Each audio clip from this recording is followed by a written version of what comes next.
Hello everyone.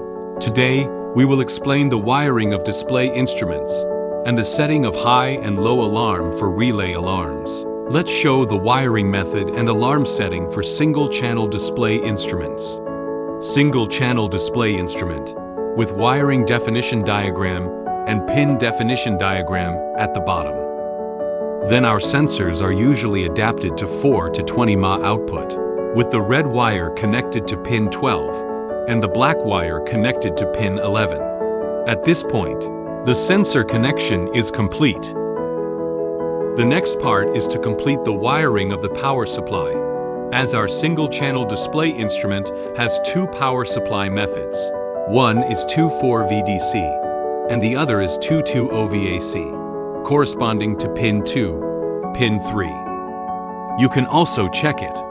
If it is powered by 2,4 VDC, the pin 2 is negative and the pin 3 is positive. However, here we take 2,2 OVAC as an example, which does not differentiate between positive and negative poles.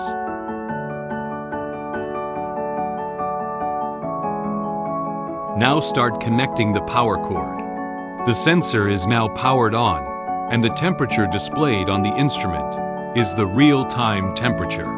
First, test it with your hands, and you can see a significant temperature change. Enter the threshold setting for high alarms. Long press set to enter H, which represents high alarms, DH, which represents back insertion AL, which represents low alarm values, DL, which represents back insertion for low alarms, and PRSS, which represents the entry channel for the secondary settings interface. Now enter H. The value in the set is 60, but for the convenience of testing, we have changed 60 to 30. After changing to 30, press the Set button to save. Then long press Set to exit the measurement interface. The high alarm threshold setting is complete. Next, connect the wiring of the sound and light alarm relay to the two wires.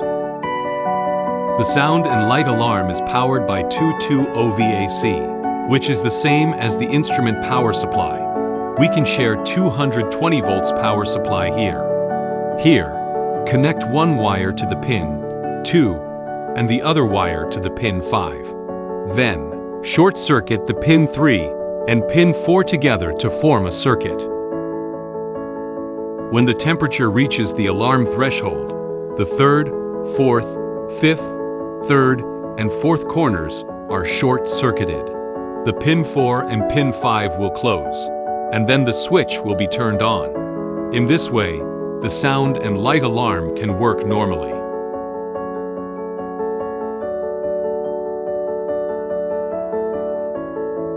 Now prepare to power on and start testing. The temperature is around 27 degrees Celsius. Check if the current high alarm value is 30 degrees Celsius. It will sound an alarm when the temperature exceeds 30 degrees.